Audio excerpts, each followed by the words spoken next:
Bien, entonces, bienvenidos y bienvenidas todas las personas, bienvenidos todos los seres humanos que estamos aquí presentes.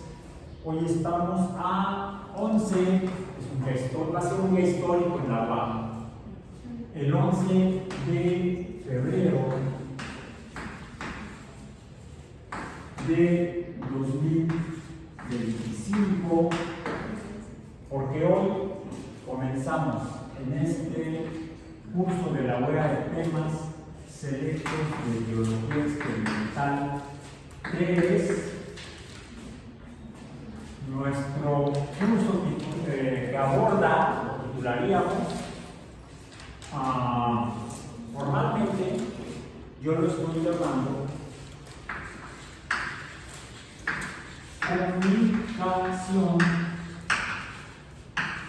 de la ciencia punto divulgación.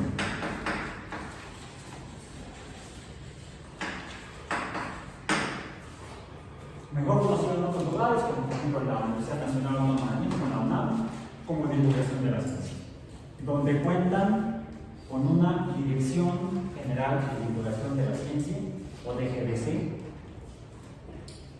ya de algunos años a la fecha, que cuando yo terminé la licenciatura en biología, con área de representación en biología experimental, en diciembre del 83, siglo pasado literalmente,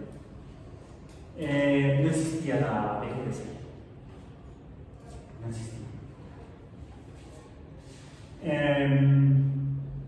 Lo que había entonces era una oficina de la UNAM que estaba, de hecho ni siquiera estaba en la UNAM, estaba cerca de la UNAM, creo que en la calle de Melchor Ocampo, casi esquina con Miguel Ángel de Quevedo.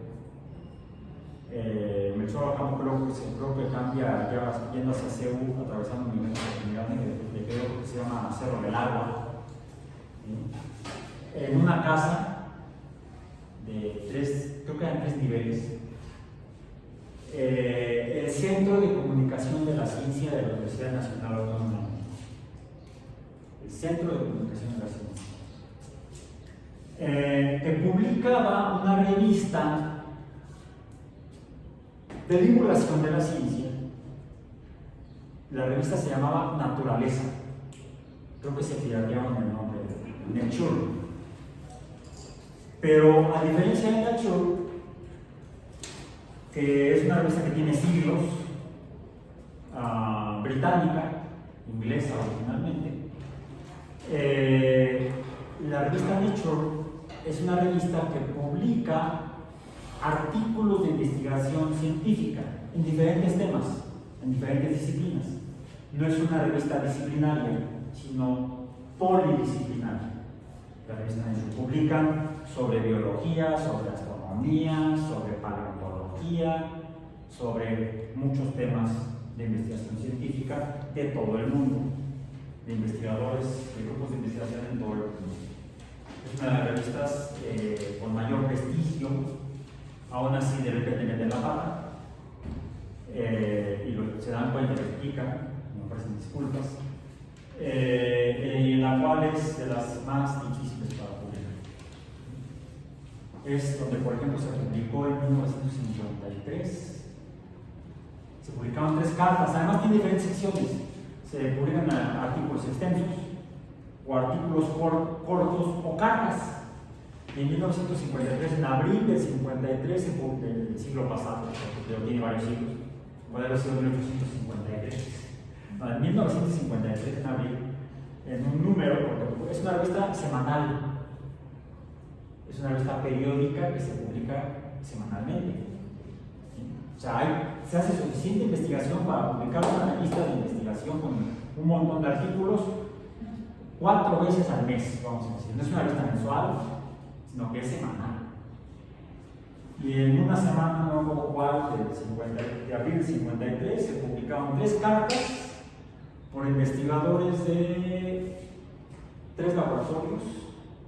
2 de ellos, no, 2 grupos eran del Cavendish en Inglaterra, el otro era otro laboratorio, no recuerdo cuál era el laboratorio, donde se publicaban unos datos de cristalografía de rayos X de una molécula biológica, una biomolécula.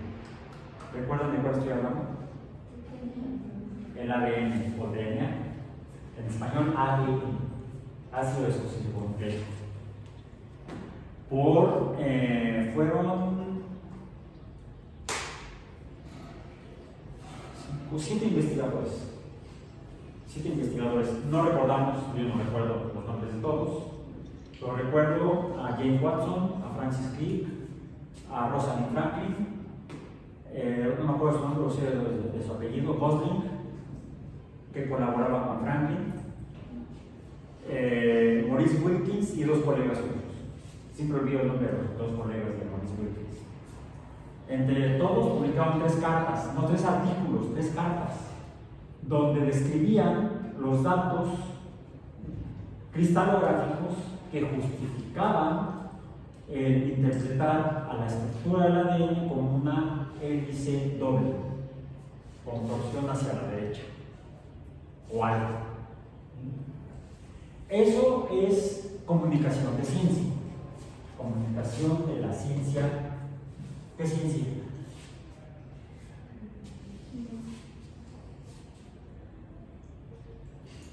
De todos ellos, entre todos ellos, entre los investigadores, solamente había un biólogo. Solamente uno de ellos era biólogo.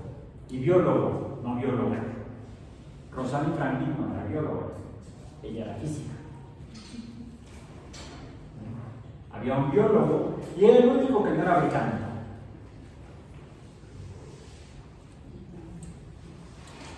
¿Sí recuerdan quién es? Además, el único que sigue vivo. Ya está bien entrado en años. James Dewey Watson. James Watson. James Watson, no, de los Estados Unidos de América, creo que es de Chicago, creo que nació en Chicago.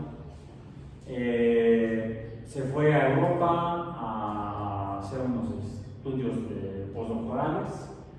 Terminó trabajando en el Cavendish, haciendo su trabajo postdoctoral, colaborando con un físico, Maurice Wilkins, que estaba terminando su doctorado, mientras que Watson ya era doctor en química o en bioquímica, eso no lo recuerdo muy bien. Estaba haciendo una estancia postdoctoral allá, estaba trabajando con un estudiante doctoral, Francis Crick, inglés. Francis Crick, ya entrado en años, se había atrasado porque había tenido que colaborar con las Fuerzas Armadas Británicas durante la Segunda Guerra Mundial, tuvo que abandonar sus estudios de posgrado, que retomó después de que terminó la guerra.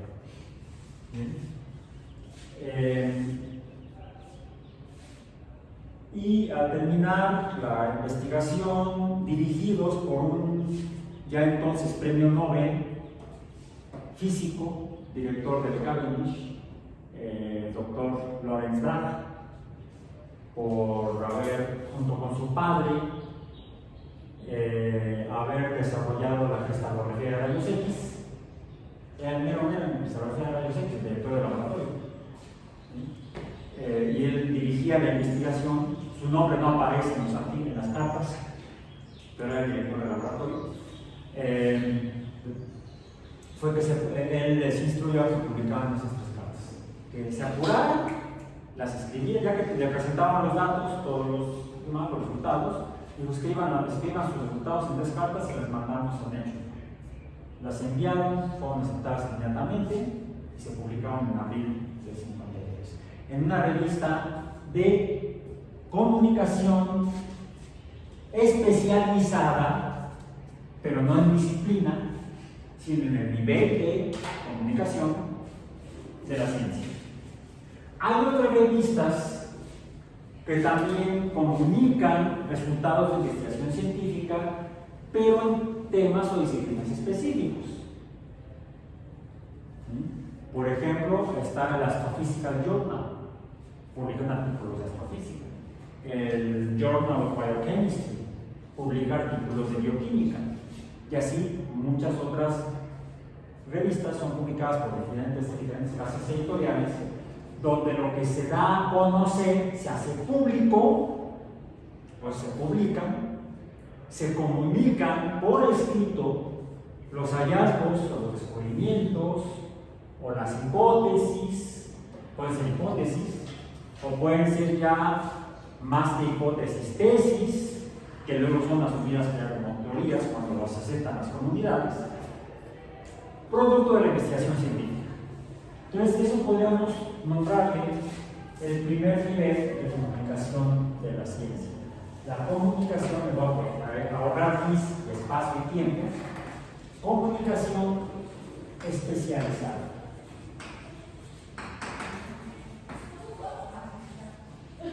La comunicación especializada históricamente se hace en revistas, pero no solamente en revistas. Pasen a lo barrido, tomen asiento. Estamos en el otro salón. ¿El qué? En el C.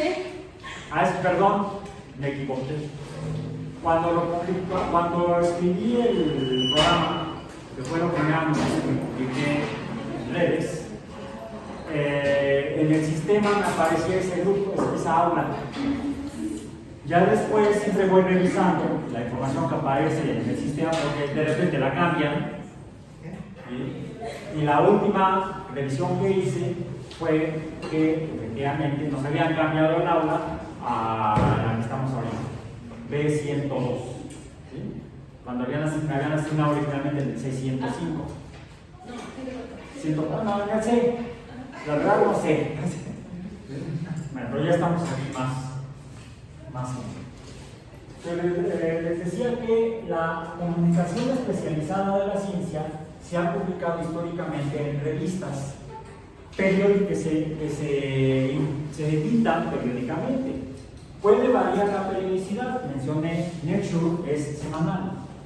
Puede haber revistas quincenales, mensuales o incluso anuales. Incluso las ediciones especiales o de única vez. Las anuales, de hecho, reciben un nombre particular, se llaman anuarios. O en español, en inglés, no lo confundan en español. Annals. En español sean también mejor anuarios que anales. Okay. Los mejores son las quincenales, mensuales, semanales o semanarios de ciencia, como Nature, como Science, que esa es de los Estados Unidos de América, donde se publica por parte de la Sociedad Americana para el Avance de la Ciencia, en español. Es de la AAAS, o de American Association for the Advancement of Science. Publica la revista Science, también semanal. Hay otra, la mayoría de que son especializadas en temas, en disciplinas, suelen ser mensuales. Aunque dependiendo del volumen de producción científica pueden ser hasta quincenales, pero por lo general son mensuales. Ese sería nuestro primer nivel o tipo de comunicación de la ciencia, que sería la comunicación especializada. Es decir, tradicionalmente, históricamente, desde el siglo XVII se hace, vamos a poner aquí, por escrito, desde el siglo XVII, el siglo XVI, bueno, en romano, se publica en revistas. Y hay muchas muy antiguas, hay revistas en siglos, literalmente, como Nature, como Science, hay otra revista también de los Estados Unidos muy importante, donde previamente a las 3 cartas sobre el ADN por parte de los grupos británicos, de la doble dice, un investigador que estaba siendo entonces candidato a premio Nobel en química, se lo dieron después, en esa misma década se lo dieron, en la década de los 50, al Linus Pauling, le dieron el premio Nobel en Química por haber descubierto la estructura básica de las proteínas, la estructura secundaria de las proteínas, en particular la alfa hélice. Y dado que era muy buen químico, con ese tipo de hallazgos importantes que habían aumentado hasta un premio Nobel, ya la postulación de un premio Nobel, pues él se aventó a investigar la estructura del ADN. Y un mes antes o semanas antes de que saliera publicada las cartas de Cavendish en Nature, él envió un artículo más extenso a una revista de los Estados Unidos, que es una revista que es una especie como de resumen de reuniones científicas, pero se publica periódicamente, no solamente cuando se lleva a cabo la reunión. Cuando hay reuniones científicas se llegan a publicar los trabajos que se presentan en esas reuniones. En México, en español, en México le llamamos resúmenes, en inglés le llaman proceedings, y esa revista que se publica en Estados Unidos son los Proceedings of the National Academy of Sciences, o los resúmenes de la Academia Nacional de Ciencias de los Estados Unidos. En esa revista, un artículo, creo que de 8 páginas, un artículo bastante extenso, fue donde Linus Pauling publicó por primera vez una propuesta para la estructura del ADN. Y ya lo sabían, la conocen, lo han leído, lo vieron en bioquímica. ¿Cómo se publicó la primera estructura para el ADN? Antes que la de Watson, Crick, Wilkins y Franklin. Y los otros. Se equivocó. Y ahí uno puede ver el artículo, yo cual lo debo tener en digital, si puedo se los comparto. Les diría que fueran a la biblioteca aquí a buscarlo, pero no sé dónde están las revistas, no están preparando las bibliotecas, están metidos en alguna bodega, yo creo. Pero sí, luego les comparto el artículo de la triple hélice del ADN, para el ADN por Linus Pauling. Él sí publicó solito en los Proceedings of the National Academy of Sciences de abril del 53. Una revista especializada de ciencia, también politemática o polidisciplinaria, porque en los proceedings, así le llamamos, los proceedings, y ya saben uno que son esos en particular, puede haber otros proceedings, pero los proceedings son los de la Academia Nacional de Estados Unidos. En los proceedings se publican artículos también de muy diferentes disciplinas científicas. Ese sería nuestro primer nivel y la forma en la que se ha publicado históricamente. Bueno, había otro tipo de comunicación de la ciencia, ya lo dije, cuando hay reuniones, los científicos se reúnen a comunicarse, a informarse qué es lo que ha encontrado cada grupo, cada investigador en sus últimos trabajos. A veces se entregan resúmenes, no siempre, a veces no. A veces se publican, a veces no. Pero sí se comunican de manera oral. Ya hablamos de los anales, ya hablamos de los orales. Hay muchas formas de comunicar. La ciencia. Y quizá la más antigua sería la oral, ¿no? Antes de inventar la escritura, incluso antes de inventar la ciencia. La primera comunicación humana quizá no fue la oral, habrá sido la química. Sí. ¿Qué son las feromonas? Es una forma de comunicación. Pero ya hablando de comunicación de ciencia, sería oral, no las feromonas, y la escrita en revistas. También se han publicado en libros. Es otra forma de comunicar la ciencia especializada. Hay libros especializados.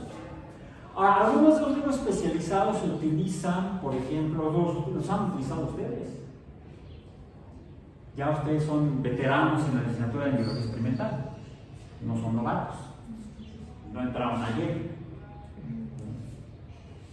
Además de que en este trimestre, estamos en el trimestre de invierno, no hay ningún nuevo ingreso. Hay ingreso nada más en primavera y en la licenciatura. ¿Qué libros han usado en sus huellas previas, en sus cursos previos? ha usado libros especializados, donde se publican investigación.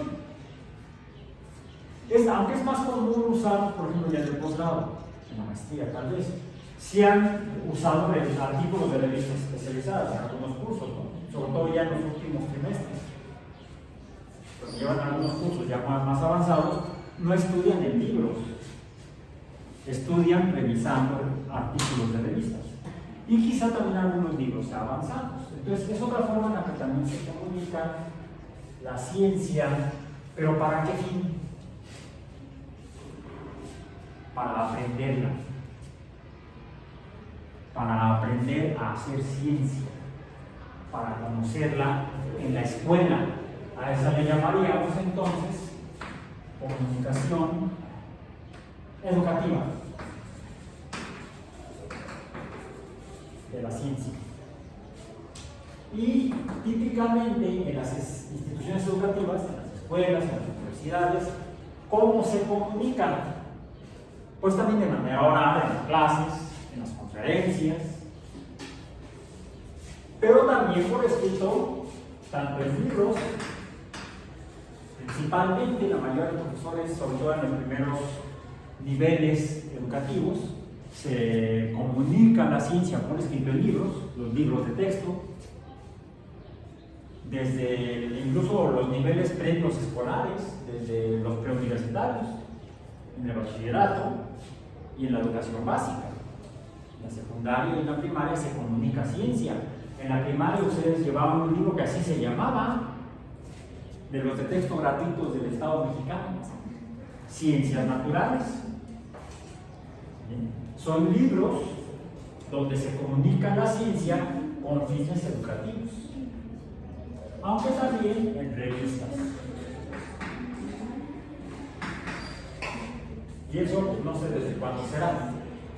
Ya los griegos usaban libros para fines educativos.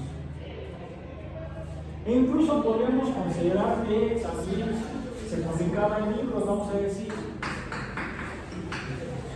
desde el tiempo más atrás. Por ejemplo, Eudoxo publicaba sus trabajos matemáticos en libros, que no eran como los libros que ahora usamos, eran rollos de papiro, por ejemplo. Eran libros, solo que en otro formato. Ahí en PDF, ¿no? Es un formato digital portátil, eso significa PDF. Portable Data File, archivo portátil digital. Bien.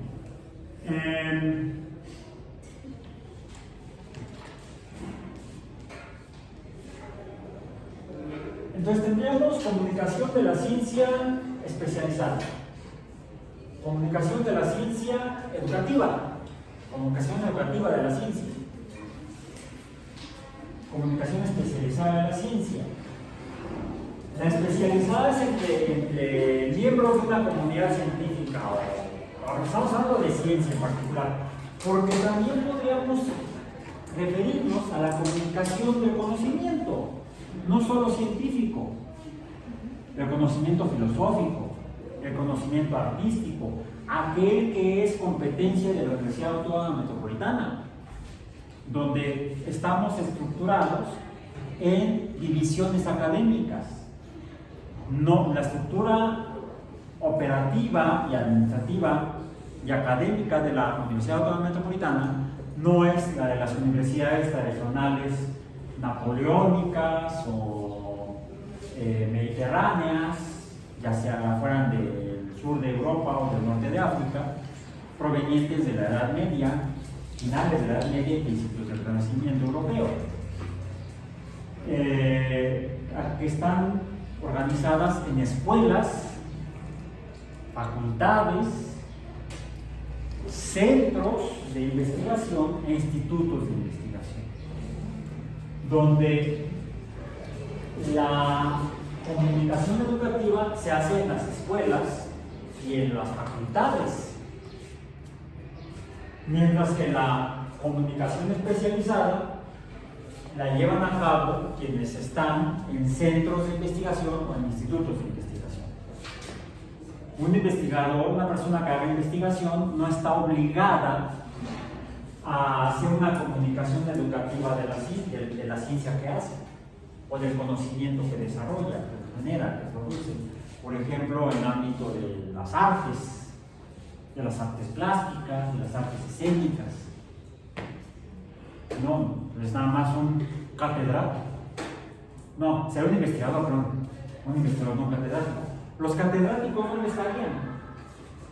En las escuelas, en las facultades, dando cátedra, hablando a sus grupos de estudiantes sobre lo que deben aprender para dedicarse a alguna profesión.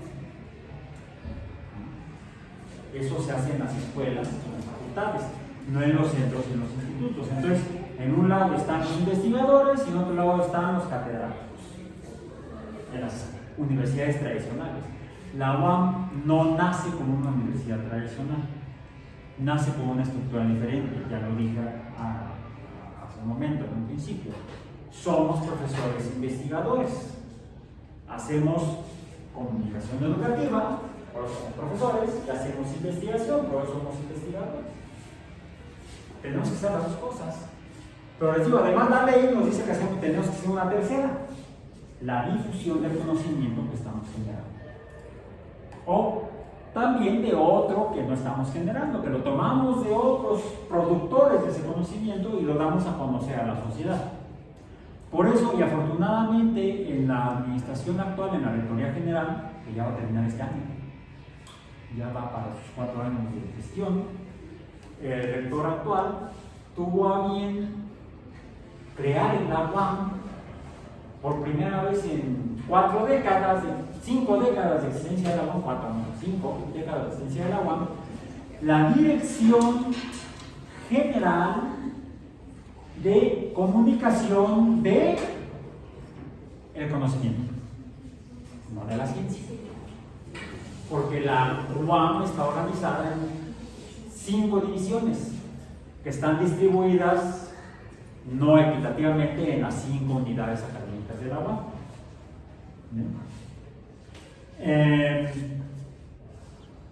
Que son la división de Ciencias y Artes para el Diseño, artes. Ahí se hacen artes. Se estudia, se ofrece la licenciatura de diseño gráfico, en la cual se estudian, se aprenden conocimientos, teorías y habilidades artísticas para poder diseñar comunicación, precisamente. Está la división, está arquitectura también en la división de Ciencias y Artes para el Diseño. Está diseño gráfico, está tanto en Azcapotzalco como en Xochimilco. Arquitectura está solamente en Xochimilco, en la división de Ciencias y Artes para el Diseño de la Xochimilco. ¿Qué otras divisiones tenemos? La división de Ciencias Básicas e Ingeniería. Aquí tenemos en Iztapalapa, también en Azcapotzalco. División de Ciencias Básicas e Ingeniería, también en Lerma, en la unidad de Lerma. Tenemos también la división de Ciencias Naturales. No, Ciencias e Ingeniería, perdón, Ciencias e Ingeniería, en Coajimalpa. Y tenemos la división de Ciencias Sociales y Humanidades. Esa la hay en todas las unidades de la UAM, con diferentes planes y programas de estudio. No están las mismas licenciaturas en las 5 divisiones de Ciencias Sociales y Humanidades. ¿Y cuál es la división? División de Ciencias Biológicas y de la Salud, que es donde estamos adscritos nosotros, en Iztapalapa, pero también la hay en Xochimilco y también la hay en Lerma. No así en Coajimalpa ni en Azcapotzalco.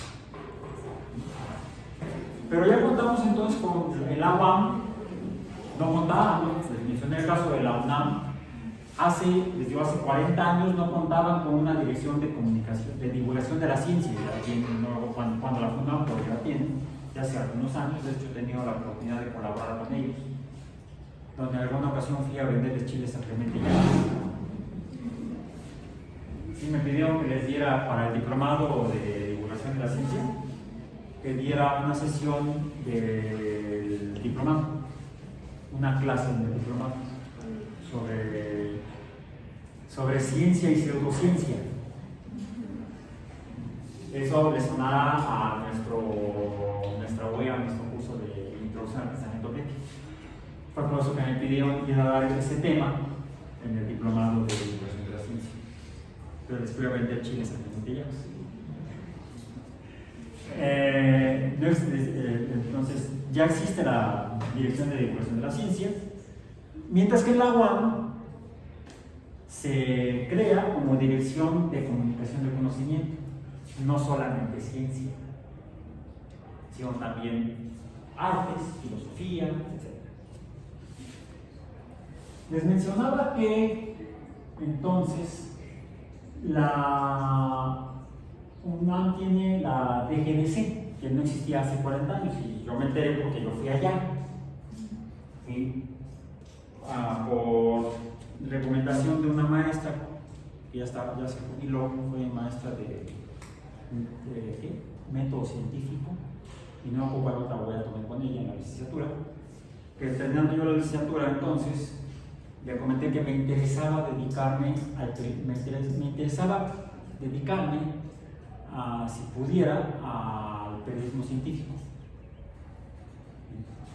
En 1983, finales de los 83, cuando estaba yo terminando la licenciatura. Y me dijo, pues ¿por qué no vas al Centro de Comunicación de la Ciencia y publica la revista Naturaleza? Ve a buscar al director del centro. Era un físico, el doctor Luis Estrada. Vas y le dices que vas de mi parte y que te interesa entrar a colaborar con ellos, trabajar. Entonces ya me dijo dónde estaba, en la calle de Chorrocampo. Cuando llegué, yo esperaba así como que todo un instituto, era una casa. Ya llegué, toqué, les dije que viene, ya les dije que me había enviado una maestra del agua a hablar con el doctor Luis Estrada porque me interesaba colaborar con el Centro de Comunicación. Ya me condujeron a la oficina del doctor, ya me presenté y me preguntó, bueno, ¿qué quiere usted hacer? Pues yo quiero ser periodista científico, o más bien periodista de ciencia. Científico estaba empezando a hacerlo, estaba teniendo la licenciatura, pero yo quería ser periodista de ciencia, a buscar noticias de ciencia y darlas a conocer, pues quizá en la de la revista Naturaleza, que tenía una sección de noticias. Era una revista de divulgación donde publicaban artículos de divulgación para el público general, y eso es nuestro tercer tipo de comunicación de la ciencia, que es la comunicación pública o al público general, la comunicación pública de la ciencia, ya no solamente a los colegas, ya no solamente a estudiantes, sino a cualquier persona, supiera o no de ciencia, conociera o no de ciencia, y más importante, le interesara o no la ciencia. Y me dijo, ok Raúl, usted va a comenzar desde abajo. Y me mandó al sótano. No, me mandó a lo que era precisamente a la sección de noticias, afortunadamente, al departamento de redacción de noticias, donde gratamente me topé con otros egresados de la UAM que ya estaban trabajando ahí, de la licenciatura en biología y del área que había estudiado yo, que era entonces área de biología experimental, la cual, pues, nada más ya les he comentado que previamente en otros cursos, que con el tiempo, en una modificación de planes de estudio, se elevó lo que era solamente un área de concentración o especialización en la licenciatura en biología, se elevó a rango de licenciatura como una licenciatura aparte de la de biología, la de licenciatura en biología experimental. Esa fue, me parece que a partir de 1985, o sea, dos años después de que terminé yo la licenciatura en biología. Por eso mi título dice biólogo, nada más. En mi certificado dice licenciatura en biología con área de concentración en biología experimental. Ya después me aventé la maestría, ni modo. En biología experimental. Pero sí puedo decir que soy biólogo experimental porque hice la maestría en biología experimental. Ahí está mi tesis también en la biblioteca, en algún lugar, en la bodega, porque la biblioteca es bastante baja. Pero es curioso, esa tesis la hice, el entrar a la maestría lo hice después de que el doctor Luis Estrada me dio oportunidad de empezar a trabajar como periodista de ciencia en la revista Naturaleza, a donde me mandó como tradicionalmente se ha hecho el periodismo en el mundo, sin saber nada y a la calle. Así, históricamente así se ha aprendido el periodismo. Ya de años atrás existen escuelas de periodismo en el mundo, incluido en México. Ya cuando yo estaba estudiando la licenciatura ya existía de años atrás una muy famosa escuela de periodismo que se llama la Carlos Septién. Por ahí escuché hace poco algo de ella, no muy bueno desafortunadamente. Pero yo en aquellos años tenía una fama muy importante, un prestigio muy bien ganado entonces, la escuela Carlos Septién de periodismo. Entonces cuando terminé la licenciatura y estaba yo empezando a trabajar en Naturaleza, pues lo que pensé y me dijo, recuerda que me dijo mi papá, si vas a hacer algo, hazlo bien y de preferencia estudia. Y por eso se refiere a estudia con alguien que sepa, en una institución educativa, preferentemente. No todo lo que se estudia con alguien se hace o se aprende en una institución educativa. Depende del campo de conocimiento o de actividad humana. Por ejemplo, las artes históricamente no se han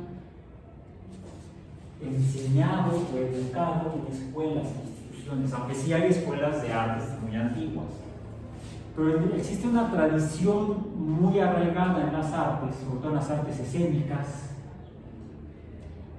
que es el aprender con algún maestro o maestra, que sea alguien destacado, que sepa mucho, que tenga mucha experiencia en esa arte. Por ejemplo, en el canto, en la música. Uno de mis hermanos, que ya se jubiló de su trabajo como biólogo en laboratorios médicos, bueno, ya se dedica a lo que es su pasión, me di cuenta que no es la biología, sino la ópera. Y él, durante muchos años, mientras trabajaba como en los laboratorios farmacéuticos de México, en sus ratos libres iba a estudiar canto con una maestra de ópera, Ernestina Garfield se llama ella, todavía vive, creo. Pues mi hermano estudió bel canto con la maestra Ernestina Garfield, no en una escuela. Y mi hermano ya hace presentaciones públicas, no como profesional formalmente, sino como semiprofesional, donde cantan, hacen algunas presentaciones de fragmentos de ópera. Y no estudió en la Escuela Nacional de Música, no estudió en el conservatorio. Conozco también de primera mano a algunos amigos que son familiares que también han estudiado música, por ejemplo en la Escuela Nacional de Música. Actualmente ya es facultad, es de la UNAM, la Escuela Nacional de Música es de la UNAM. El conservatorio no, el conservatorio depende directamente de la SEP.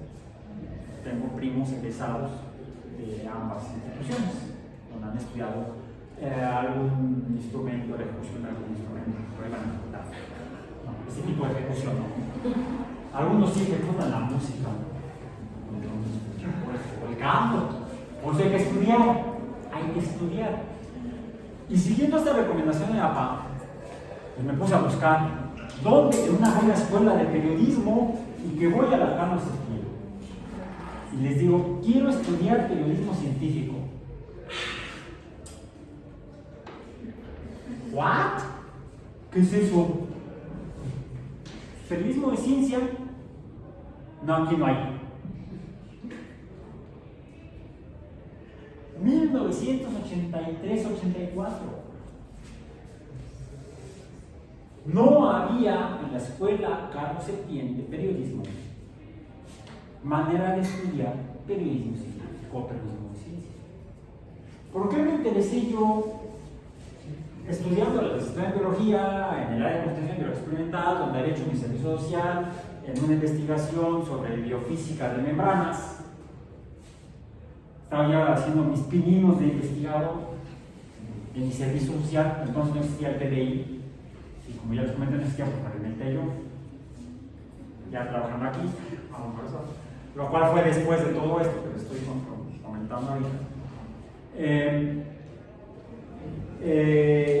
Pues porque yo, ya les dije hace un rato, quizá entré a estudiar biología porque de niño mi papá nos llevaba a mis hermanos a mí al Museo de Historia Natural.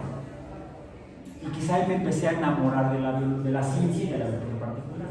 Pero no solamente fue en museos, no solamente en la Historia Natural, sino en otros. En el mismo zoológico, en Chapultepec, donde se hace comunicación pública de la zoología. En el Museo de Historia Natural, comunicación pública de la astronomía, de la biología y de otros campos de conocimiento de las ciencias naturales. Sí había estudiado yo ciencias naturales en la primaria, pero también mi papá ya me había regalado, cuando yo cumplí 5 años y entré a la escuela, aprendí a leer al preescolar, me regaló mi primer libro de ciencia, un libro sobre biología y evolución para niños, un libro de divulgación o de comunicación pública de la ciencia. Se hacían libros, pero también decía yo en museos y en zoológicos. O sea, hay muchos lugares donde se hace divulgación del conocimiento. En el caso del Museo de Historia Natural, pues divulgación de las ciencias naturales. En el Museo de Antropología. Antropología suena como que ciencia, aunque tiene un área que últimamente ha estado tomando ya formas más formal de ciencia. Antes era otro tipo de estudios, la antropología étnica, la etnología, bueno, diríamos ciencias sociales. Pero también digamos conciertos, también es difusión. A través de los conciertos de diferentes tipos de música se hace comunicación pública de ese conocimiento cultural, de esa cultura, de las artes. En el Museo de Arte Moderno, en el Castillo de Chapultepec. ¿Por qué digo el Castillo de Chapultepec? Porque es el Museo Nacional de Historia. El Castillo de Chapultepec es el Museo Nacional de Historia. Bueno, también ahí se hace comunicación pública a toda la gente, a todas las personas que entran, se les muestra para que conozcan lo que se sabe de alguna actividad o parte de la cultura humana o del conocimiento que genera la humanidad. Por eso yo hablo de comunicación del conocimiento. Bueno, la UAM habla de comunicación del conocimiento. Nuestra UEA, nuestro curso es comunicación de la ciencia. Vamos a orientarnos hacia ciencia. Pero no toda la comunicación de la ciencia. Para esto tienen un montón de cursos otros. Los están entrenando para dedicarse después a esto. Sobre todo ya que llegan al PDI o al PI, o le llaman ahora, ya están en PI, ¿no? Ya lo llaman para allá. Bueno, ahí, a través de la comunicación educativa, los están entrenando para dedicarse después, quizá a esto, si ustedes lo deciden. Y además, si está la oportunidad de dedicarse profesionalmente a la investigación, podrán hacer comunicación especial. Deberán hacer comunicación especial de la ciencia. Es una necesidad de las personas que hacen investigación comunicar la ciencia. ¿Desde cuándo? Pues desde tiempo atrás. Ya dije que los griegos hacían libros. De ahí la existencia de la Biblioteca de Alejandría, fundada por el mismo Alejandro Magno, dio las instrucciones de hacer centro donde se recopilaran libros y se hiciera investigación. Alejandro, llamado Magno o el Grande por los griegos y los europeos, en Medio Oriente lo conocían como la bestia. No sé qué llegó a ser. Alejandro, de Macedonia, había sido discípulo de Aristóteles. Sabía de conocimiento, de filosofía, de la ciencia de entonces. Cuando invade Egipto, conquista Egipto y funda la ciudad de Alejandría, da la instrucción de que se haga un centro de cultura, que viene a ser la antigua biblioteca de Alejandría, donde se acumulaban libros, ya dijimos, en forma de rollos de papel. Entonces es histórico el desarrollo de la comunicación de la ciencia. Para los investigadores de la Biblioteca de Alejandría, sí se hacía. Se entrenaban filósofos, matemáticos, médicos, se hacía la comunicación educativa.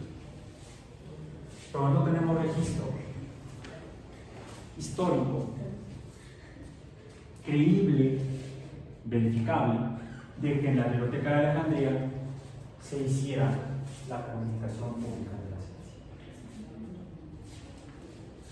O sea, mientras se acumulaba conocimiento, o sea, crecía un acervo de libros en la biblioteca, se hacía investigación filosófica, matemática, astronómica o astrológica en esa institución, donde hubo destacados directores de la biblioteca, como Eratóstenes, que calculó la circunferencia terrestre, como Claudio Ptolomeo, que sintetizó matemáticamente la estructura del universo, si se equivocó en el modelo geocéntrico.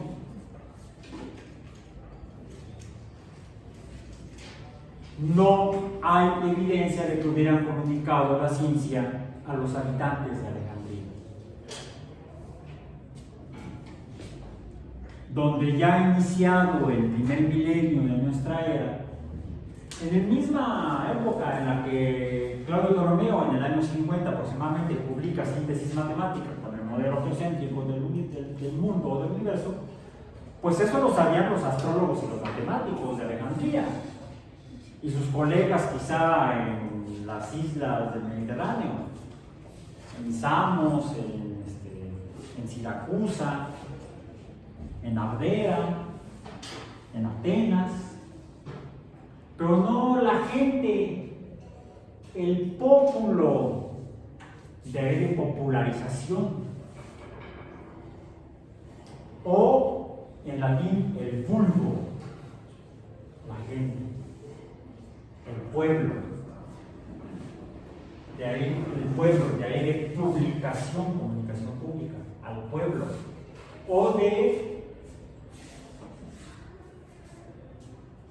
el vulgo, la gente, de ahí de divulgación. No es así. Y quizás por eso, como esto estaba separado de las otras formas de comunicación, la gente no se enteraba. Y ya, años 150 de nuestra era, va avanzando la propagación de la fe cristiana. Pues para el quinto siglo. El primero fue del año 1, el año 0 no existió. Del año 1 al año 100, el primer siglo. Del 101 al 200, el segundo siglo. A la mitad, Ptolomeo publica la Síntesis Matemática, pero la publicó formalmente no. La compartió con sus colegas y quizá con sus alumnos. Por cierto, alumnos, no se comunicaba a las mujeres porque no se aceptaban mujeres en la biblioteca de Alejandría. Sabemos de Eratóstenes, de Arquímedes, de Claudio Ptolomeo, pero no hay registro de mujeres. hasta el quinto siglo, del 401 hasta el 415. Ya en el 401, en el 400, al inicio del quinto siglo, finales del tercer siglo, no, del cuarto siglo, ya hay una mujer, pero quizá porque era la hija del director previo. Estoy hablando de Hipatia de Alejandría.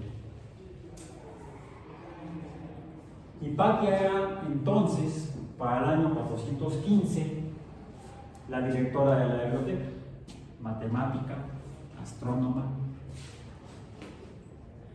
geómetra, uno de los principales campos dentro de las matemáticas, la cual ya vivía en una Alejandría, en una época en la que el Imperio Romano ya no era politeísta,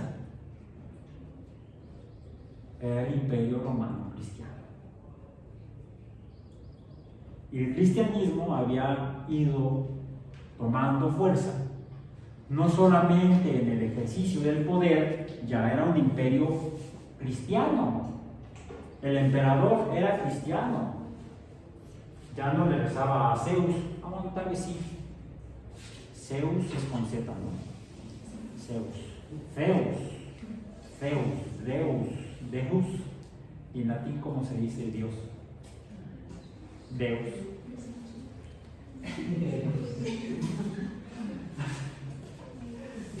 Bueno, nada más uno, es lo que diría, nada más uno. Y eso entra en conflicto con el pensamiento racional de gente como Hipatia. Y lleva la ciudad de Alejandría, desde que la funda Alejandro, pues Alejandro se va hacia la India, allá es lo más lejos que llega. Los elefantes del ejército de la India logran parar a los macedonios y griegos y todos sus aliados, ya no llegan más allá, entonces regresan y en el camino Alejandro muere. Su imperio se empieza a desmoronar y quienes se quedan gobernando la región de Egipto son los ptolomeos, griegos originalmente, pero que ocupan ya el noreste de África. Siguen con una tradición híbrida, mixta, entre las creencias tradicionales egipcias y las creencias tradicionales griegas. Entonces hay un sincretismo cultural entre ambas culturas en esa región. Y después se desarrolla el Imperio Romano, que de hecho conquistan a los griegos. De hecho, los romanos son los que ¿a quién? No pises mis círculos.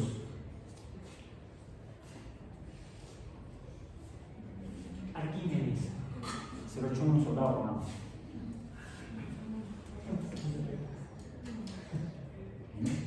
Cuando les habían dicho que lo queremos vivo. Y pues no. No sé qué le habrá pasado al soldado romano.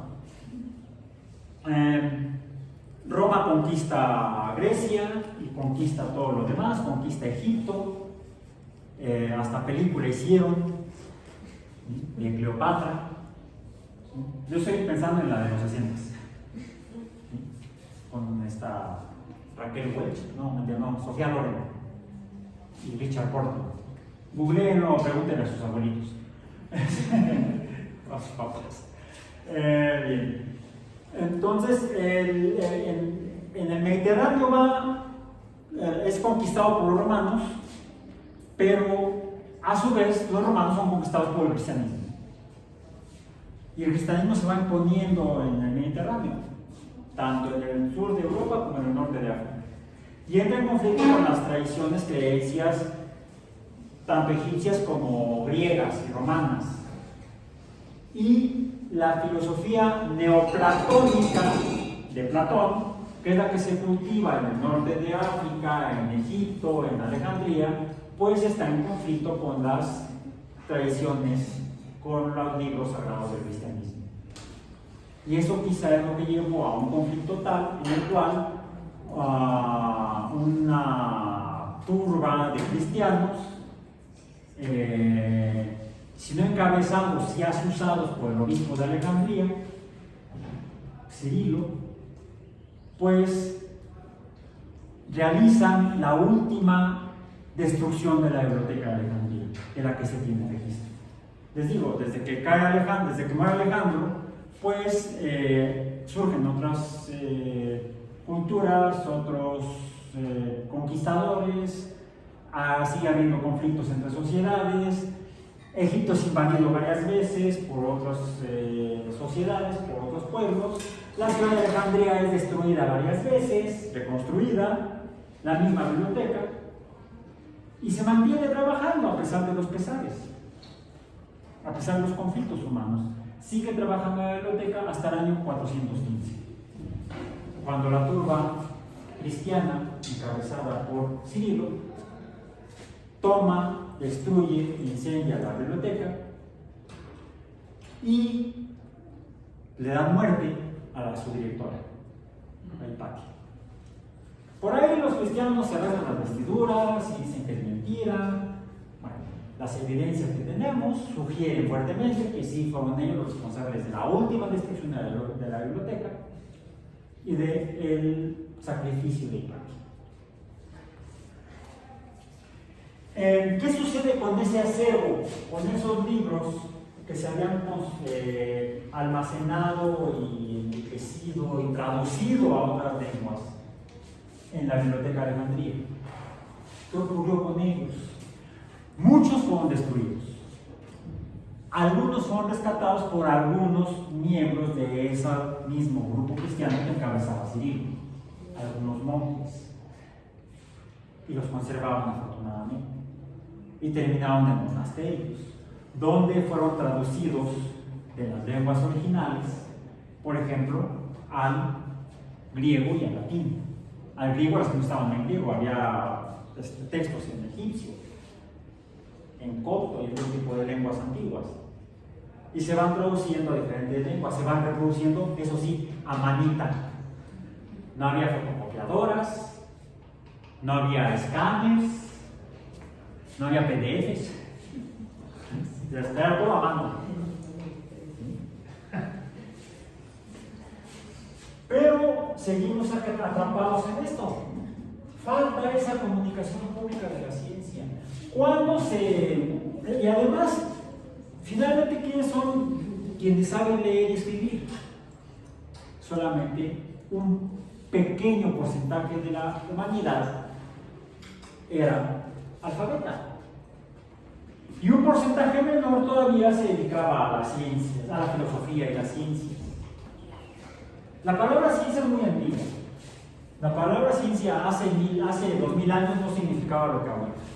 Hace 5000 años no significaba lo que ahorita. Ustedes encuentran la palabra ciencia en el Talmud, en la Torá, en la Biblia. Pero no se refiere a la ciencia como la entendemos hoy en día. Es diferente el concepto de ciencia. Ha ido cambiando, ha ido evolucionando, como las mismas sociedades humanas, y el conocimiento que ha acumulado la humanidad desde entonces, ya hasta nuestros días. Son unos pocos humanos los que saben leer y escribir, y son menos los que escriben sobre esto, y lo leen y lo comparten. Tradicionalmente, desde que Grecia es conquistada por los romanos, se va imponiendo el latín como lengua dominante y se mantiene así en esa región del mundo.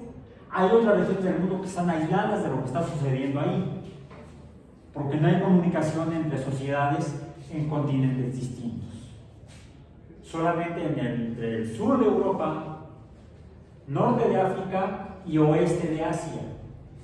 Hay un poco de comunicación que se va dando posteriormente entre el este de Asia y el oeste de Asia. Estoy hablando entre la región de China y la región del Medio Oriente y el sur de Europa principalmente. Para hace unos 1000 años ya tenemos algunos datos que sugieren que había comunicación en toda esa región, entre el Pacífico, el Índico y el Mediterráneo y el Atlántico. Ya hace 600 años quizá, ya había habido viajes formales de filósofos, de naturalistas entre Europa y China, antes de la llegada a este continente por parte de los europeos. El continente americano estaba aislado del resto de los continentes. No digamos Oceanía. Oceanía tenía 30.000 años de estar aislada. América no tanto, América como unos 10.000 años más o menos, desde que se erigió el paso de Bering y se convirtió en el estrecho de Bering, que nos separó de Asia. Entonces, quienes saben leer y escribir, después de la caída de la Biblioteca de Alejandría, de la Asunción, son gente que lee y escribe. No necesariamente habla como lengua materna el latín. Pueden hablar otras lenguas, pero todos se comunican en latín. Es la lengua de la cultura, de la gente culta, de la gente alfabetizada, el latín. Poco a poco se va haciendo, incrementando la cantidad de gente que habla y escribe, que lee y escribe su lengua materna distinta al latín.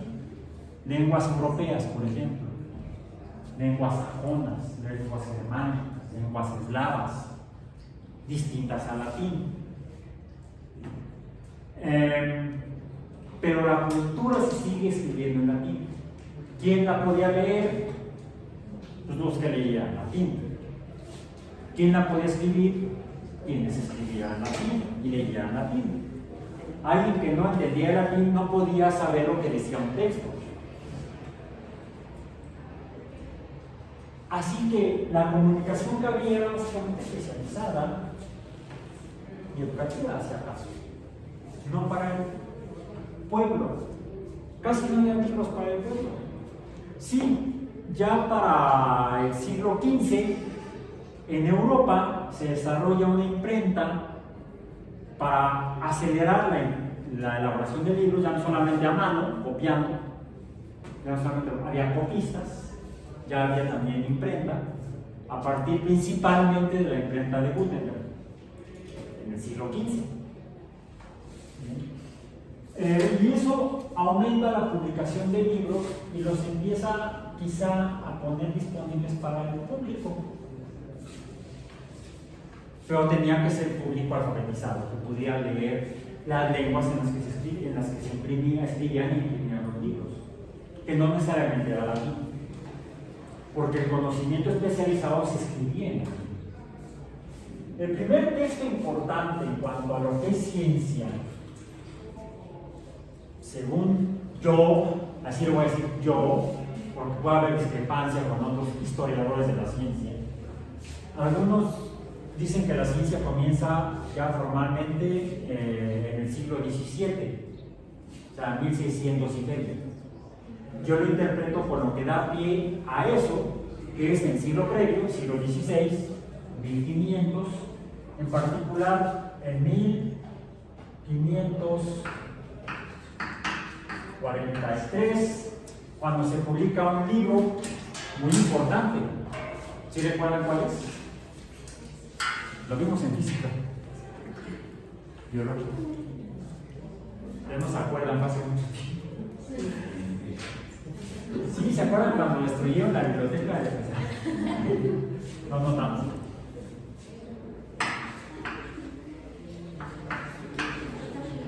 Luego escribí al revés. O sea, no al revés, no. Pues no el autor. ¿Quién fue el autor? Ya se harían las primeras letras. El libro era de revoluciones. Ojo, lo estoy poniendo en latín. sobre las revoluciones. Autor, Nicolás Copérnico.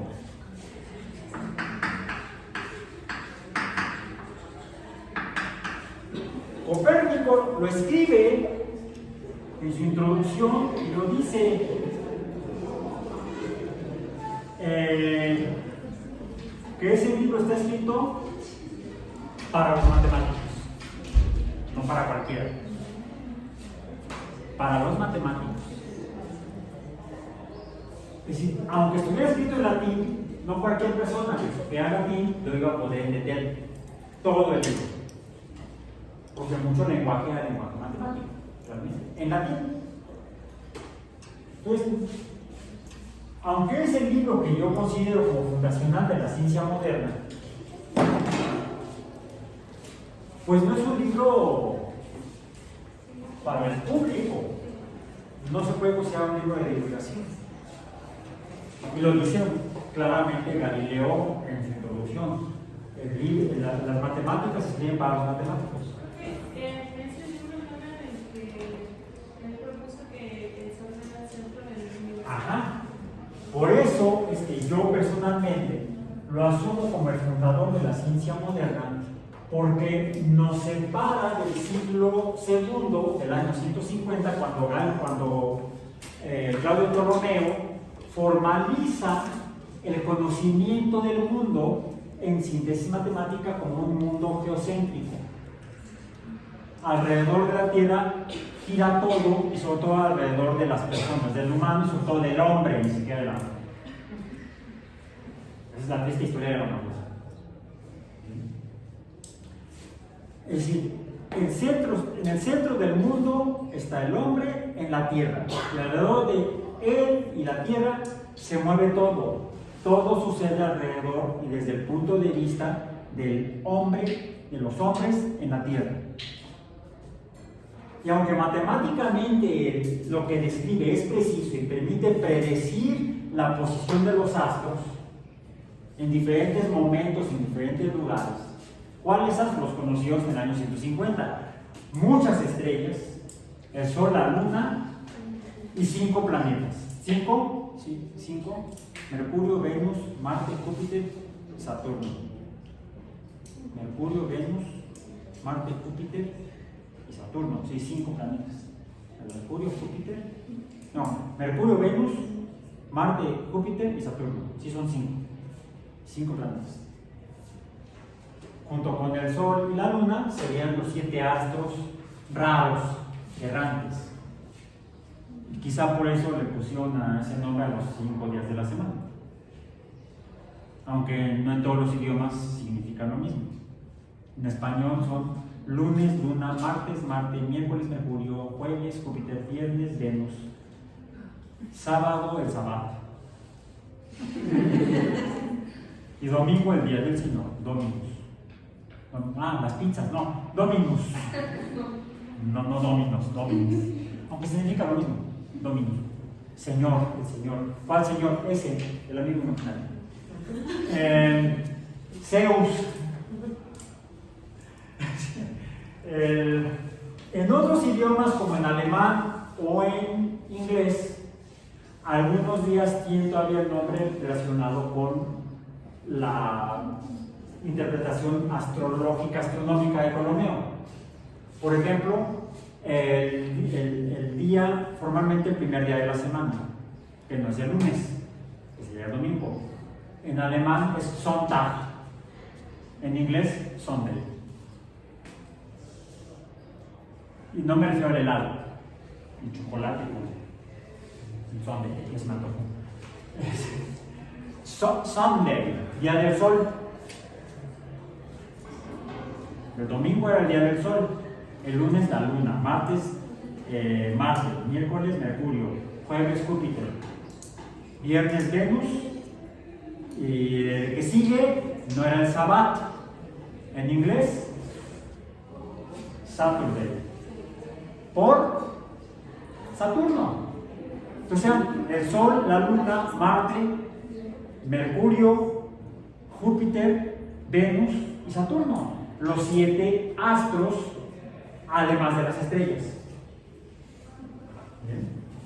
A ese conocimiento que se propaga desde los asirios y babilonios y sumerios hace 5.000 años hasta el año 1543, se acepta como la interpretación y la forma en la que existe el mundo, el universo. Copérnico rompe con eso formalmente a partir de 1543 con la publicación de este libro, aunque esta idea la trabaja desde 1510 aparentemente. El problema es que no tenemos el dato exacto, ya se los platiqué la historia en el curso de física biológica. Si no se acuerdan, busquen el video en YouTube. No lo voy a repetir. Entonces, a partir de 1543, siglo XVI, se rompe con el conocimiento especializado científico previo. Es el paradigma, es el cambio de paradigma del universo geocéntrico al universo heliocéntrico. El Sol está en el centro y alrededor también está medio equivocado. Alrededor del Sol gira todo. Ahora sabemos que no, pero sí rompe radicalmente con el modelo previo. Lo que sucede desde entonces en el desarrollo de la ciencia es que el modelo de Copérnico se va refinando, se va corrigiendo los errores que tiene y se va mejorando. Muy pronto, en 1609,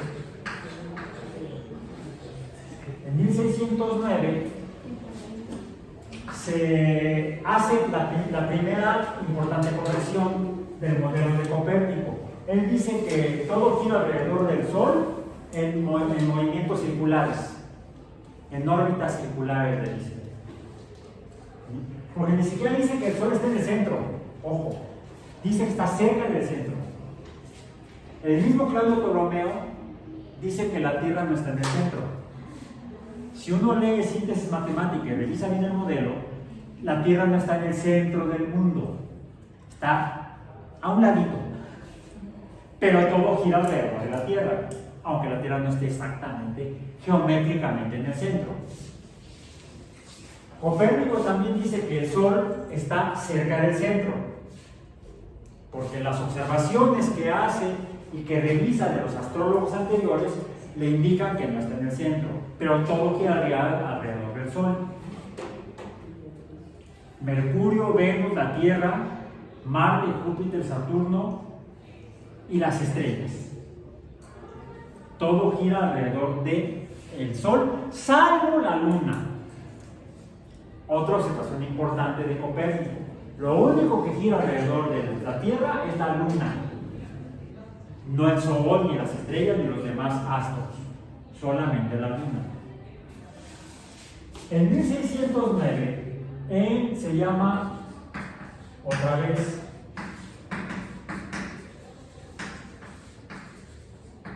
Nova Astronomia, en español Nueva Astronomía, está escrito en latín, no lo he conseguido en español. El de Copérnico sí ya lo conseguí en español. El libro es este.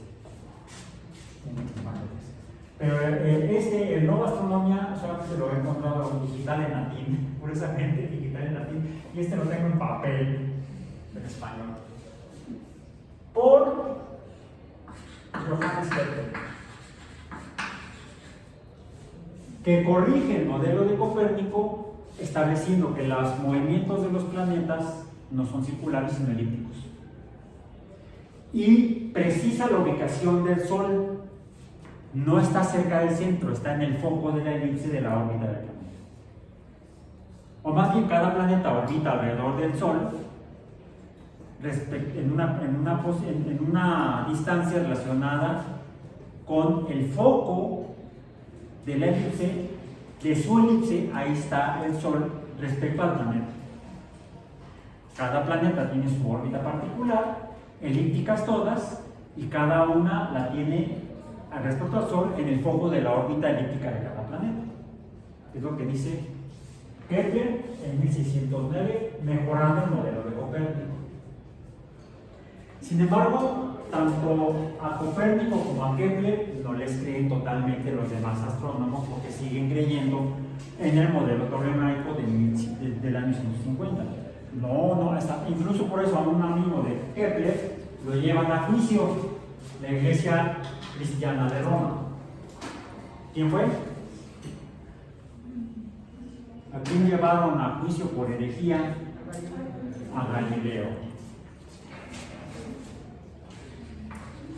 Galileo, lo voy a poner ahí al revés, no sé por qué. A Nicolás Copérnico lo conocemos por el apellido, a Johannes Kepler por el apellido, y a Galileo Galilei por el nombre de pila. Nadie dice, fíjate que Galilei, curioso, ¿no? Galileo Galilei, en 1632 o 36, no me acuerdo qué año, no lo quiero recordar, por ahí tenemos que lo llevan a juicio y lo declaran culpable de herejía y lo obligan a retractarse porque él, en un libro que publicó en 1610, un año después de Kepler, de la astronomía nova de Kepler, en un libro titulado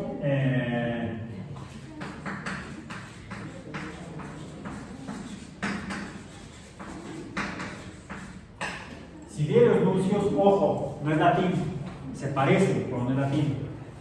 El libro no está escrito en latín, está escrito en italiano. Siendo que Galileo no era italiano, porque Italia no existía. Él era florentino, nació en Florencia, en particular en la ciudad de Padua, era paduano. Florencia era una república, pero estaba separada, por ejemplo, del Reino del Vaticano. Y así como estaba el Reino del Vaticano y la República de... Florencia era un ducado. No, me estoy confundiendo. La República era Venecia. Venecia era una república. Florencia era un ducado. El Vaticano, no, ni siquiera el Vaticano, era Roma, era una ciudad gobernada por su monarca, era el Papa. Era una monarquía. En la península itálica había muchos territorios gobernados por diferentes gobernantes, con diferentes estructuras políticas de gobierno. Pero si Italia no existía, si alguien les dice que Galileo era italiano, les está diciendo una mentira histórica. Sí, nació y vivió en lo que ahora es Italia. Como Kepler tampoco era alemán. Alemania tampoco existía en el siglo XVI. Obviamente nació antes de 1600, mucho antes de 1609. No escribió el libro a los 9 años de edad, ni Galileo a los 10. Ambos nacieron en el siglo XV, no, en el siglo XVI, 1500, no me acuerdo qué año. 1580 y tantos Galileo, no me acuerdo qué año nació Kepler. Más joven que Galileo.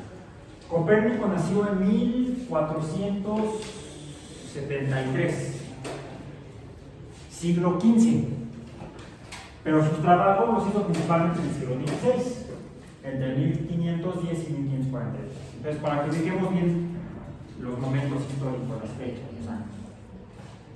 Más allá de que si el calendario era juliano o gregoriano, ahí en este caso no importa mucho.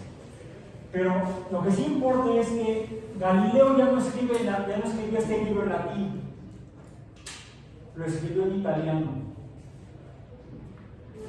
que se hablaba en la península itálica, donde no existía Italia. ¿Por qué lo escribió en italiano? ¿Para qué lo escribió en italiano?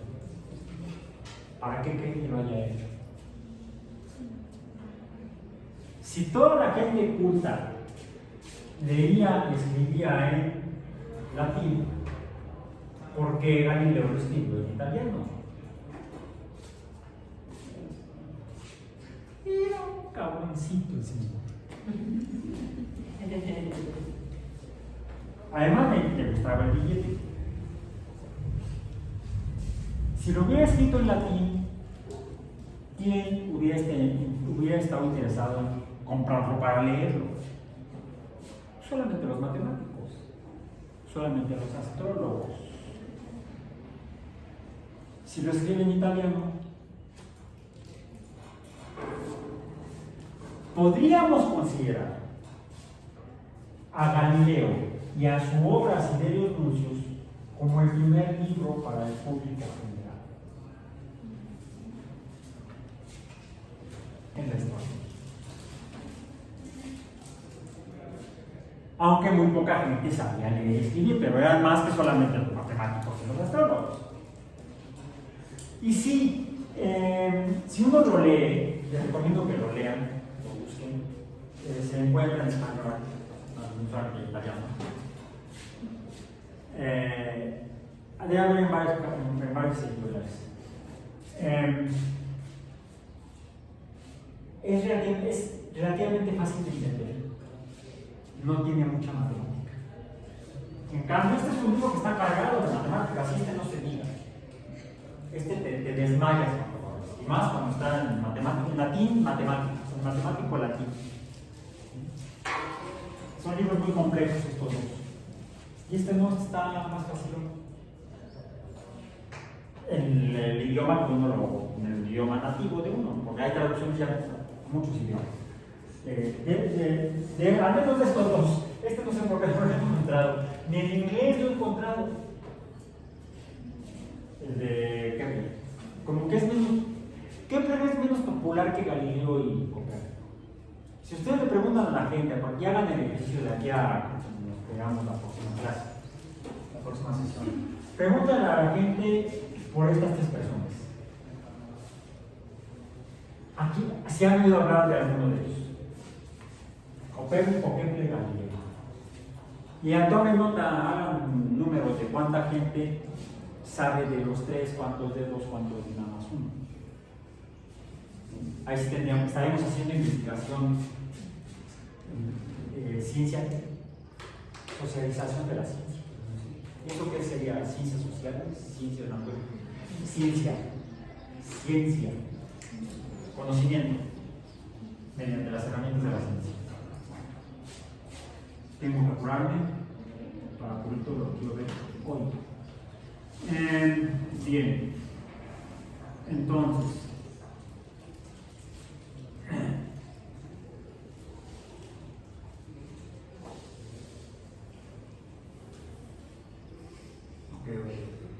y llegamos entonces al siglo XVII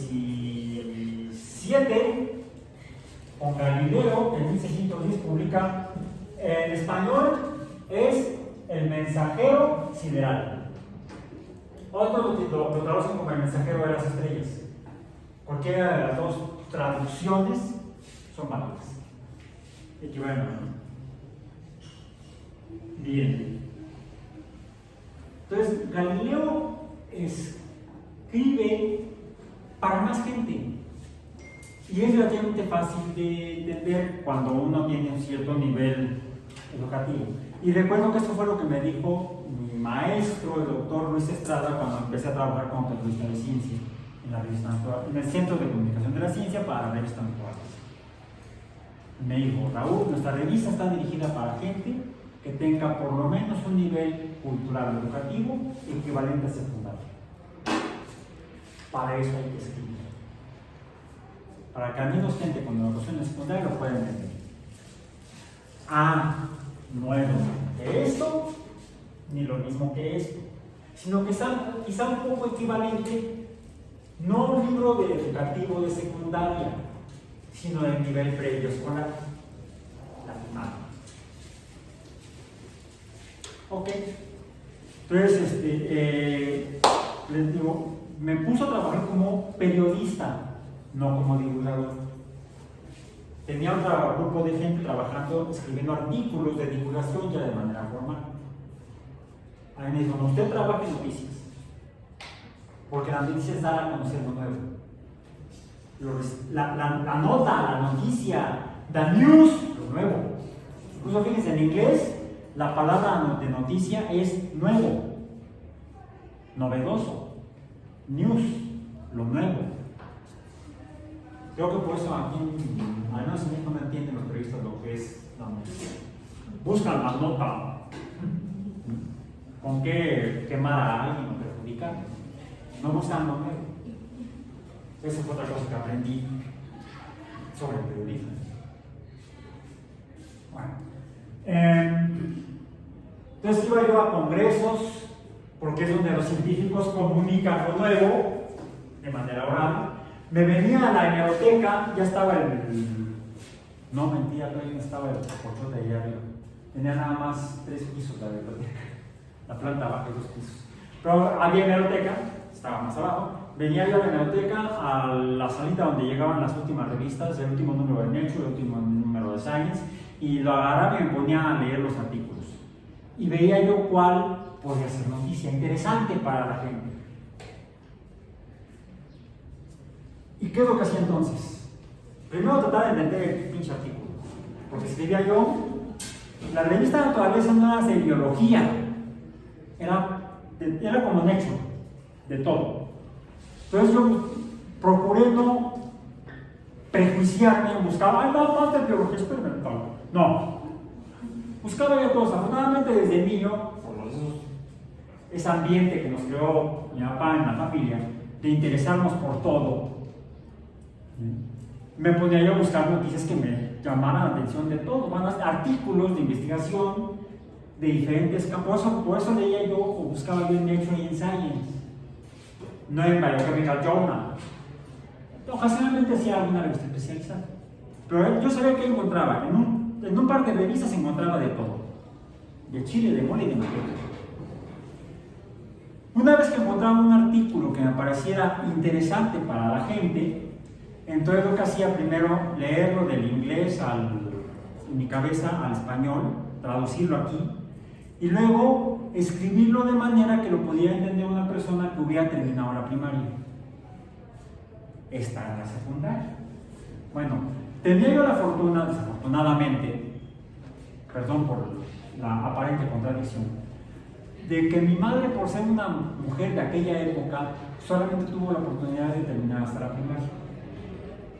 Pero afortunadamente mi mamá era una mujer muy culta, le encantaba leer de todo, aunque lo que más le gustaba era novela interesante, como no sé, como Ana Karenina, Sinué el egipcio, novela internacional, incluso no solamente novela mexicana. Entonces mi mamá afortunadamente era una mujer bastante culta con un nivel limitado de escolaridad. Me servía muy bien como una persona con una educación por arriba, con una cultura por arriba de la primaria. Una educación básica de primaria, pero con una cultura posterior a la primaria. Y entonces lo que hacía yo era que una vez que tenía ya aquí la idea en español del artículo, lo escribía para llamar. Se lo daba como noticia, ojo, como noticia, como algo nuevo. Lo importante del artículo, cuál era el hallazgo importante, o quizá el impacto social, o quizá la ruptura de paradigma. Se lo doy a mamá a que lo leyera. Después de que lo leía, le preguntaba, bueno, dime de qué se trata. Si lo que me decía era lo que yo había interpretado, a la redacción. Y además para que me pagaran, porque me pagaban por partida. Entonces escribía yo como 20 páginas, no, noticia, no enciclopedia, noticia. Lo que sí es que yo buscaba muchas noticias, eso sí. Hubo un número de la revista en la que salieron como 6 noticias mías. Ya 6 noticias, ya 2 o 3 páginas por noticia, pues ya era un buen billete. Porque además me pagaban por honorarios, no era yo asalariado, no era yo empleado de la UNAM. Pinches explotadores. Trabajaba yo como profesional independiente por honorarios. Ya cuando entré aquí a la UNAM como profesor, ahora sí soy empleado, tengo seguro social. Allá no tenía ni madre más que mi salario. No, mis honorarios, ni siquiera salario. No tenía prestaciones. Para que no se crean todo lo que dicen de las instituciones. Oh. Entonces, fue lo que a mí se me ocurrió para poder escribir de acuerdo para un público general con ese tipo de nivel, porque hay diferentes revistas de divulgación para diferentes niveles. La parte histórica me voy a remitir a mencionar brevemente lo que sigue. Hasta aquí la forma de comunicar era básicamente escrita. Oral sí en las reuniones de los científicos, pero no existían las conferencias. Galileo sí lo comentó a sus amigos obispos, al Papa, y fue amigo de al menos 2 3 papas y con todo y papas al tambo. Pero es que tengo influencias. No, aquí no hay influencia que valga. Pero su comunicación principal fue por escrito. Fue principalmente por escrito. Ya para años posteriores, para el siglo XVIII, formalmente, finales del siglo XVIII, es cuando un entonces director de la Royal Institution en Londres, Benjamin Thompson, le propuso a sus colegas precisamente usar la institución para difundir el conocimiento a los londinenses, al público. Y consiguieron a uno de los químicos más populares de la época, a Humphrey Davy, que era un cuate que tenía, no sé, carisma, diríamos hoy en día. Además que dicen que era muy guapo. Ya ven que algunos los votan porque se ven guapos. Y luego pues nos va como nos va. Entonces, Humphrey Davy, por esta solicitud de la Royal Institution, el 25 de abril de 1801 dio la primera conferencia al público general en la Royal Institution. Posteriormente se incorpora como asistente, como ayudante de Humphrey Davy, Michael Faraday. Y a la muerte de Davy, Faraday asume la dirección de la Royal Institution y continúa con algo que había incluso avanzado más todavía Humphrey Davy en esas conferencias al público, y es cuando Faraday funda las llamadas conferencias navideñas que se imparten alrededor del día de Navidad en la Royal Institution. Digo se imparten porque a la fecha se siguen impartiendo desde el siglo XIX. Solamente se interrumpieron durante la Segunda Guerra Mundial por cuestiones de seguridad, eso andarlos bombardeando mientras estaba incómodo, el ruido no deja escuchar. Entonces, y esa es otra forma de comunicar al público, la manera oral. Llega el siglo XX y ya con el desarrollo del electromagnetismo, pues se inventa la radio, se inventa el cine en finales del siglo XIX, y quizá podríamos considerar como una de las primeras obras visuales, que no audiovisual porque era una película muda, que comunica de manera curiosa, no sé, quizá muy estricta, ciencia. ¿Cuál ciencia? La que, habiendo tomado después de Galileo, pues, ¿quién seguiría aquí en esta lista de científicos? Pues don Isaac Newton, que en 1686 publicó pero bueno, así para ahorrar tiempo, porque ya se nos está acabando, los Principia. ¿Sí? Con base en la teoría gravitatoria de Newton, lo voy a poner acá, un francés de finales del siglo XIX, murió en 1906, creo, Julio Verne, escribe, por ejemplo, entre otras novelas, de la Tierra a la Luna, de la Tierra a la Luna, si abreviado, donde utiliza la teoría gravitatoria de Newton para decir cómo viajar a la Luna. Y es una novela. Por escrito le dice, sin que la gente se dé cuenta, les está dando a conocer la mecánica newtoniana. Siglo XIX, esta es la segunda mitad del siglo XIX. Y cuando empieza el cine mudo, Georges Méliès, un cineasta francés,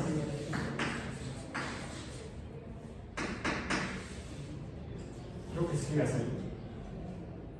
Hace la película de Voyage dans la Lune. Se encuentran en YouTube. De Voyage dans la Lune. El viaje a la Luna. El viaje a la Luna. Que sería la primera forma visual de dar a conocer a la gente lo que había escrito Julio Verne con base en la física newtoniana. Es otra forma de llevar comunicación a la gente. Y les digo, hay diferentes niveles, diferentes áreas. Por ejemplo, traigo aquí la revista Arqueología Mexicana, el último número. Así es una revista donde, por cierto, el tema principal, el artículo principal, más que arqueología, ¿qué parece? Biología. Sí, pero aquí están comunicando todo en un lenguaje para gente con una formación quizá a nivel de bachillerato. Ya no es secundario. Esta revista del National Geographic, Historia. Esta, por cierto, se edita en España. Si la leen, está en español castizo, no en español mexicano.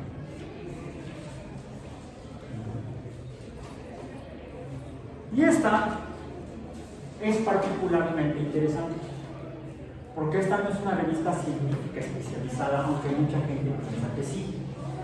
No, esta es una revista que se intentó hacer originalmente para público general, pero les falló. Se quedó como una revista que está más o menos como esta, quizá un poquito más arriba. Es por eso que es muy socorrida, por ejemplo, en la división de ciencias, yo creo que se la salud de la González para algunos profesores, o incluso en la Facultad de Ciencias.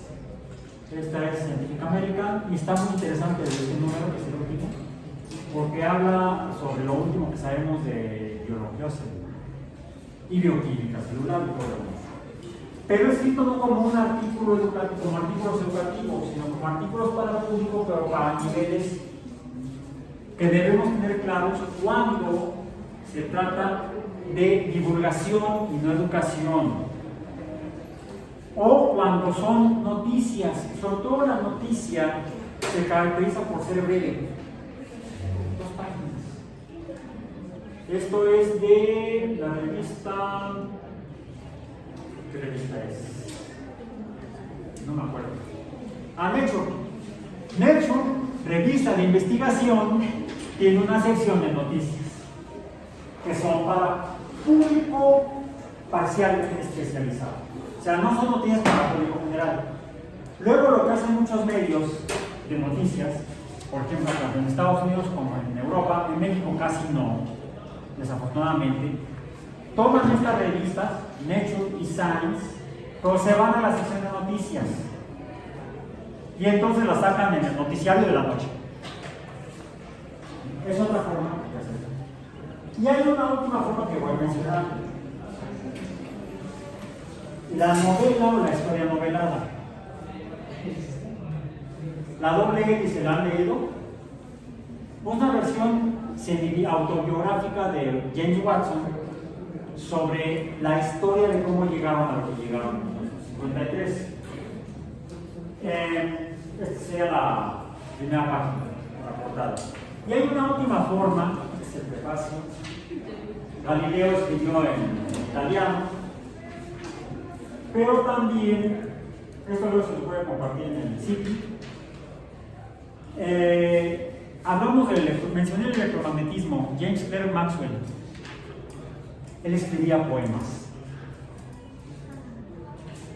Y este poema se refiere a la radiocomunicación para el público general, a través de un poema por escrito, cómo entender el funcionamiento electromagnético de la radiocomunicación transatlántica. Bien, con esto terminamos. Nos vemos la próxima clase, el próximo jueves. Revisen el programa que ya subí como PDF hablando de al sitio. Si no están inscritos, están como oyentes, manden un correo electrónico con su nombre completo, su matrícula, para ponerlos como invitados en el grupo de sitio. Nos vemos el jueves.